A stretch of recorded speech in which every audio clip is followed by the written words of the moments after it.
On that subject, we've talked before, we are new in this market, not new Yep. in real estate, but new in this market. So we have no sales, no testimonials in this market. In our pitches for listings and such, how do we get around that?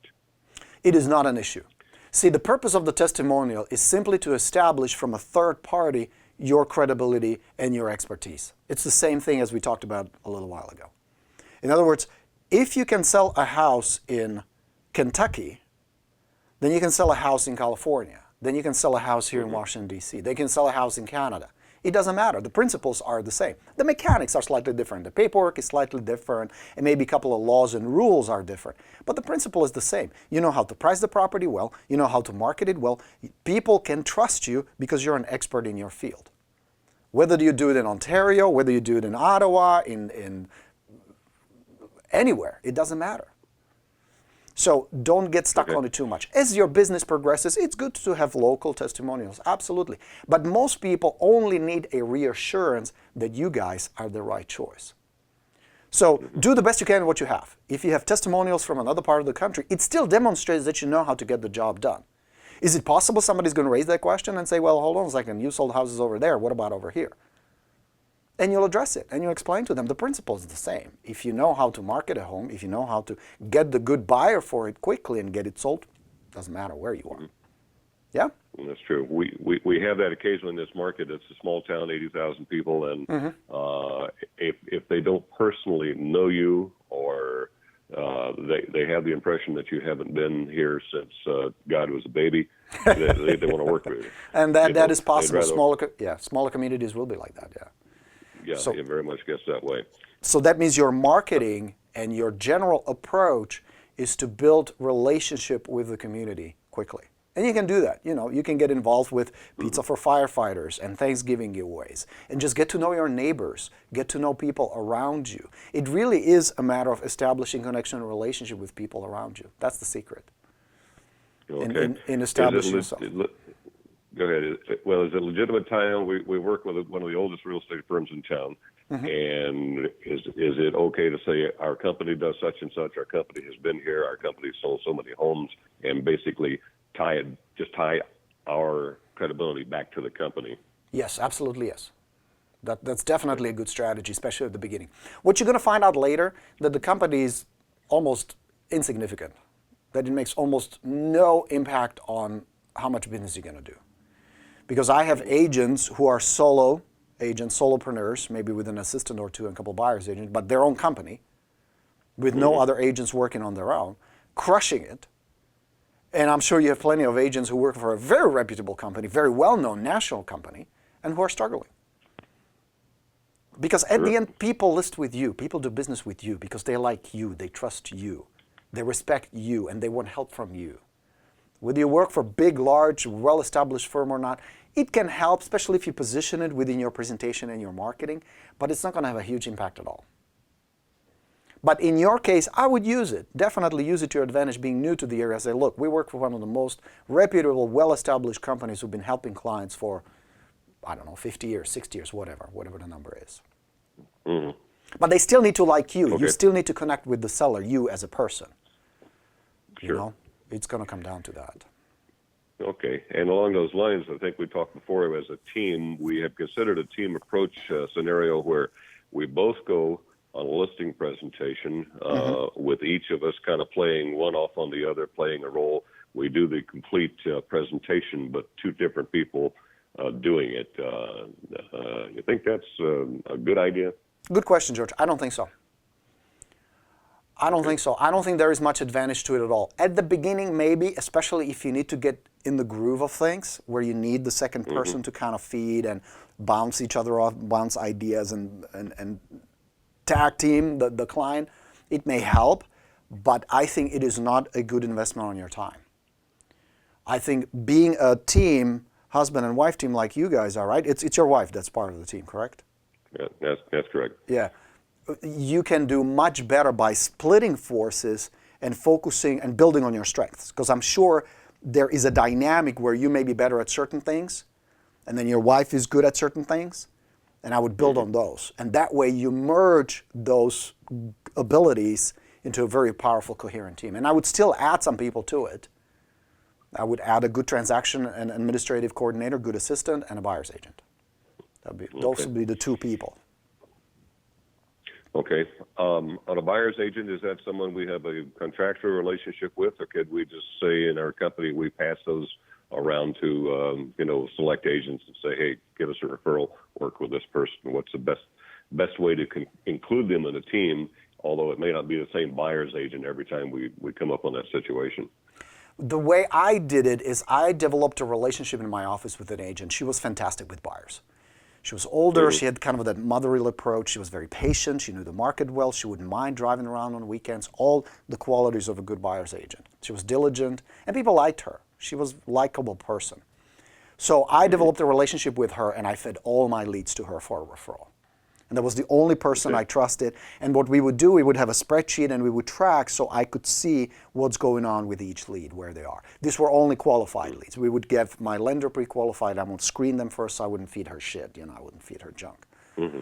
And then I would touch base with her every so often just to see the progression. One requirement I had, for example, is she was required to show my listings first. That was one of the things that we agreed on. And then she would pay me a referral fee. We didn't really have like a long contract. There was no like a big, long agreement. I would say use your judgment. If you feel like you want to protect you and the other agent as well, it may not be a bad idea to come up with something very simple in writing. So this way everybody's clear what's going on. But beyond that, it really is going to come down to just trusting each other and finding the right person, finding the right match. As you grow your operation, it may be a good idea to bring somebody on board that becomes part of your operation, that works exclusively with the leads you guys are generating. But you need to have a certain level of production to justify that. Okay. Could you explain to me, when you're sitting doing a listing presentation, the buyer expects you personally to sell that house? You mean the seller? The seller, I'm sorry, yeah. The seller expects you, they think you're going to go out and bring in a buyer and sell a house. How do you address that? Where do you bring in the buyer agent in the relationship and say this is what we do and why we do it? That's a great question. You cover it during the presentation. Do you have the presentation plus? Do you have the system? Yes. Okay. Yes, I do. If you watch me do the presentation, I actually mentioned it a couple times, where you present it as a benefit, and you tell the seller, be very upfront and honest about it, because you're right. Some sellers would expect you to accompany every agent, accompany every buyer, or even just you bringing buyers in. But you explain to the seller that that's not really the ideal scenario for them. That exposing the property to all the other agents who are already working with buyers will give them a much larger pool of good qualified potential prospects who may be interested in the property. Will you work it and market it? Yes. Will you be sometimes involved? Yes, possibly. But there is no guarantee that you will even show the property. And that's not really your job. Your job is to make sure that the property sells for the most money possible within a reasonable time frame with the least amount of hassles.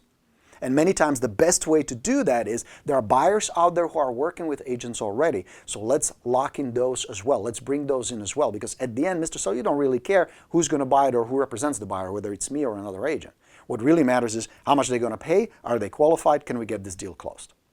So let me take care of that, and I have some systems, marketing systems in place to do that.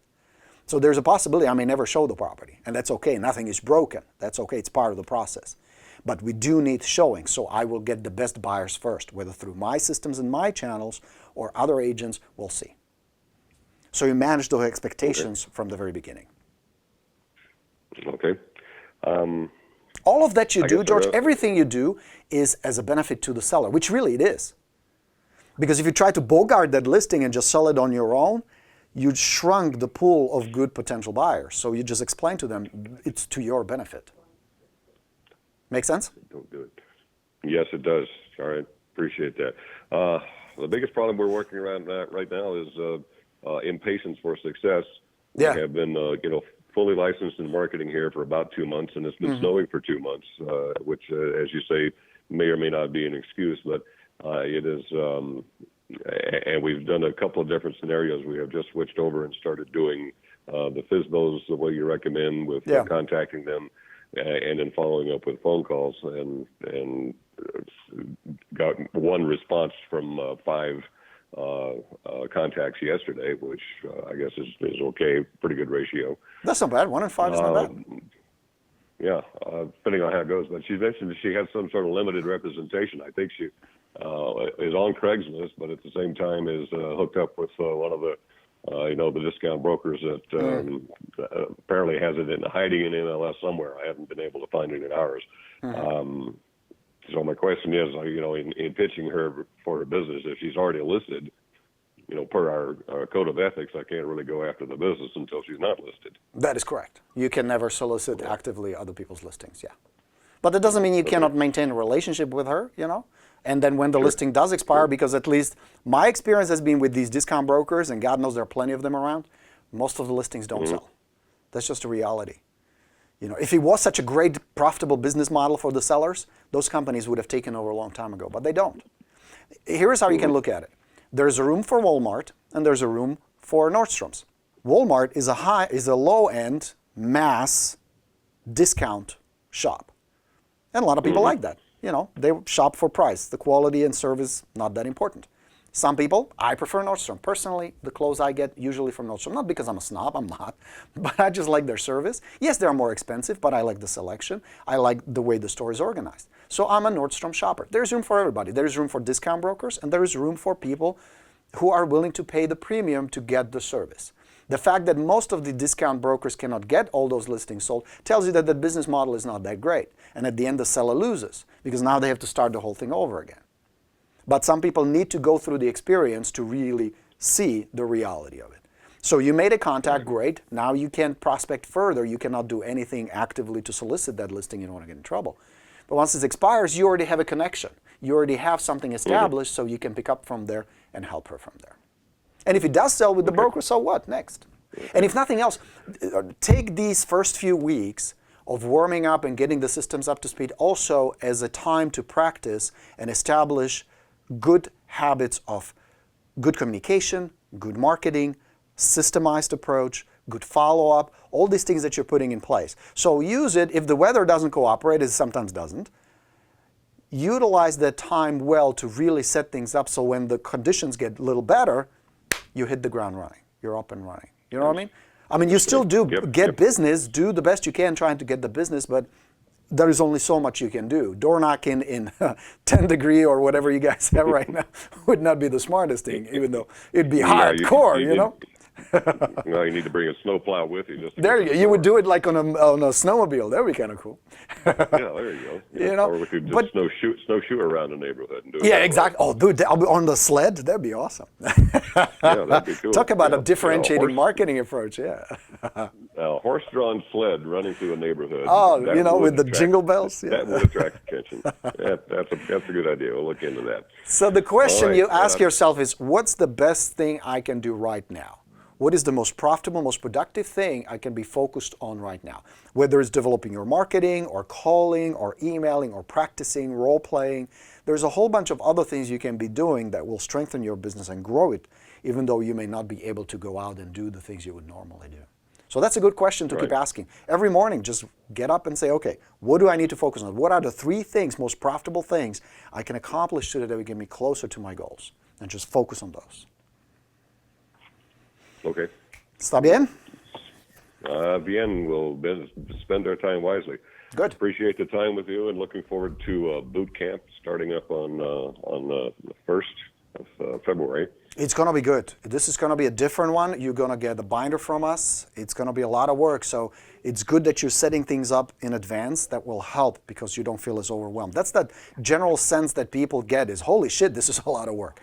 And the reason for that is because within 7 weeks, we need to build systems and put things in place that normally take a couple of years.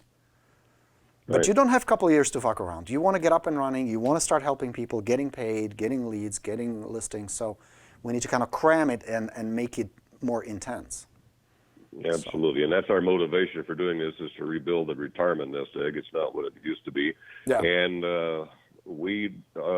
I don't want to be a retired person mentally. There's nothing worse to me than someone that has nothing to do but watch TV and get on the condo board and raise hell with everybody. I would rather be out and involved in life and what's going on, and with the possibility of the money coming in at the numbers that you talk about. That's very exciting to us. I really want to do the work and make that happen because it's necessary and it's going to be a lot of fun too. And think about it this way. Not only are you building your nest egg where in a few years you say, you know what, I want to pull back, enjoy life more, travel more, but you're doing it while doing something worthwhile by helping people making these big decisions and helping them through a process that's complicated and often very scary. And getting paid well for it, it's a win-win for everybody. Your client, because they get a very competent team of agents. You win because you're doing something fulfilling that pays really well, and you're doing it on your terms. You're in control. There's no boss, there's no manager, there's nobody telling you what to do and how to do it. You're in control. So you can have it all. It still requires work, and it's still hard, but it's going to be hard anyway. Life is hard. Life is a bitch. That's just the way it is. So why not get paid and enjoy a good life while you're doing it? That's how I see it. Absolutely. Well, you can go put in 12 hours at Walmart. That's not easy either. You don't That's get not paid nearly as much. That's not. And I did that. I had those jobs. You know, I worked for a moving company, and I worked at Radio Shack selling batteries, and there's nothing easy about it. It's brutal to have that mundane job where you don't make much difference. You don't have much contribution. You don't make it. You can be replaced now by robots. I mean, I was just reading yesterday, Amazon here in the U.S. now has 45,000 robots processing the orders. Scary. Scary, right? So the world is changing. Well, I'm looking for a drone delivery at a condo. I'm not sure how they're going to make that work. But